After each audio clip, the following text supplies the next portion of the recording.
Hey guys, आज का जो मेरा प्लांट है वो है पिटूनिया प्लांट। पिटूनिया जो आपको ये दिख रहा है, ये मेरा पिटूनिया का प्लांट है। ये देखिए, इसमें कितने प्यारे प्यारे फ्लावर्स देखने के लिए मिल रहे हैं। जो पिटूनिया ये प्लांट आप देख रहे हैं, ये वाइब्रेंट और गॉर्जियस कलर में और वैरायटी ऑफ कलर्स में आपको देखने के लिए मिल जाएंगे। ये जो आप मेरे जैसे प्लांट्स पिंक कलर का आप देख रहे हैं, इसी तरीके से आपको ये ऑरेंज कलर में, वाइट कलर में, येलो कलर में, बहुत सारे कलर्स में देखने के लिए मिल जाएंगे। अगर मैं इसके सॉइल कंपोजिशन की बात करती हूँ तो सॉइल कंपोजिशन के लिए मैंने इसमें रेत का ज्यादा यूज किया हुआ है। इसकी जो मिट्टी है वो रेतीली ज्यादा रहती है। चिकनी मिट्टी हम इसमें बिल्कुल भी यूज नहीं कर सकते हैं, क्योंकि जो अगर हम चिकनी मिट्टी यूज करते हैं तो जो इसका सॉइल मतलब जो इसके रूट्स हैं वो रूट्स बहुत जल्दी से गलने स्टार्ट हो जाते हैं। तो अगर आप पिटूनिया का प्लांट अपने प्लांटर्स में अगर ग्रो कर रहे हैं तो हमेशा ध्यान रखिए कि जो आप मिट्टी यूज कर रहे हैं वो ऐसी मिट्टी होनी चाहिए जिसमें पानी बिल्कुल भी ना ठहर सके। अगर आप अपने पिटूनिया प्लांट को बहुत लंबे टाइम के लिए अपने साथ रखना चाहते हैं तो इसके लिए आपको सिर्फ 3-4 चीजें करनी पड़ेंगी। इसके अलावा कुछ भी नहीं करना है। मैक्सिमम सनलाइट इस प्लांट को दें। अगर आप इसको सनलाइट मैक्सिमम अमाउंट में या फिर एम्पल अमाउंट में नहीं देंगे तो ये अपने फ्लावर्स को ब्लूम इजीली नहीं कर पाएगा। इसके फ्लावर्स की ब्लूमिंग की और इसकी बडिंग बनने की जो प्रोसेस है वो रुक जाएगी।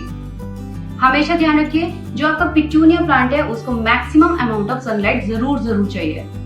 जब बहुत ज्यादा गर्मियां आ जाती हैं तो गर्मियों में इस प्लांट के साथ होता क्या है, ज्यादा सनलाइट मिलने से भी इसके पत्ते बहुत ज्यादा स्कॉच होने स्टार्ट हो जाते हैं, जल जाते हैं, ब्राउन कलर के दिखने लगते हैं। तो गर्मियों में हमें क्या करना है, गर्मियों में हमें इसे 2-3 घंटे की धूप देनी है और इसी के साथ साथ फिर हम इसको पार्शियल एरियाज में रख देंगे या पार्शियल शेडी एरियाज में ऐसी जगह रखेंगे जहाँ पे इसको मतलब छाया मिले, जहाँ पे इसको ज्यादा सनलाइट ना मिले। विंटर्स में इसको बहुत ज्यादा अमाउंट में सनलाइट चाहिए होती है। अब अगर इसकी वाटरिंग की बात करें तो वाटरिंग आपको इसे देनी है जब इसका अपर सरफेस ड्राई हो जाए।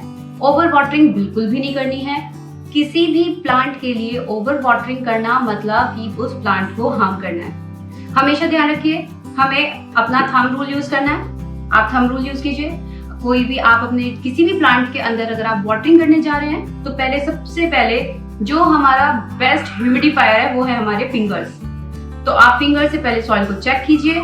जैसे ही अगर आपको लगे कि मॉइस्ट है, बिल्कुल भी पानी देने की जरूरत नहीं है। और अगर लगता है अगर आपकी जो फिंगर है वो स्टिक नहीं हो रही है तो आप जरूर उसको पानी दे सकते हैं। ये सबसे अच्छा मेथड है हर गार्डनर्स के लिए जो अपने प्लांट्स को बहुत लंबे टाइम के लिए अपने साथ रखना चाहते हैं। इसके अंदर फर्टिलाइजर का जो मेन पार्ट है वो ये है, आप इसको बनाना पील फर्टिलाइजर और ऑनियन पील फर्टिलाइजर इस प्लांट को दीजिए। ये मैक्सिमम रिजल्ट जो आपके अमाउंट ऑफ आपको ये प्लांट्स दिख रहे हैं ये बिल्कुल देखने के लिए मिलेंगे। अगर आप काउ डंग केक का भी अगर यूज करना चाहते हैं तो जो आपका काउ डंग केक है वो मैं हमेशा कहती हूँ कि जो काउ डंग केक है वो आप बहुत पुराना वाला यूज करें। उस जो ताजा वाला होता है उसको बिल्कुल भी यूज ना करें, क्योंकि जो प्लांट के रूट्स होते हैं वो बहुत जल्दी हार्म हो जाते हैं। तो हमेशा ध्यान रखिएगा कि अगर आप काउ डंग केक दे रहे हैं तो काउ डंग केक बहुत ज्यादा पुराना होना चाहिए। अदरवाइज हमारे पास बहुत सारे ऐसे लिक्विड फर्टिलाइजर्स हैं जो हम अपने प्लांट्स को दे सकते हैं। मैं इसके साथ फर्टिलाइजर का ऐसे यूज करती हूँ कि मैंने एक साइकिल बनाई हुई है। सपोज कीजिए जैसे मैंने आज इसको बनाना पील फर्टिलाइजर दिया, 15 या 20 डेज के बाद मैं इसको ऑनियन पील फर्टिलाइजर दूंगी। इसी तरीके से इस साइकिल को मैं रिपीट करती जाती हूँ अपने हर प्लांट्स के साथ। आप देखिएगा, इंडोर प्लांट्स हो चाहे हमारे आउटडोर प्लांट्स हो, इनको मैक्सिमम अमाउंट ऑफ लाइट के अलावा हमें इनको न्यूट्रिएंट्स भी देना होता है।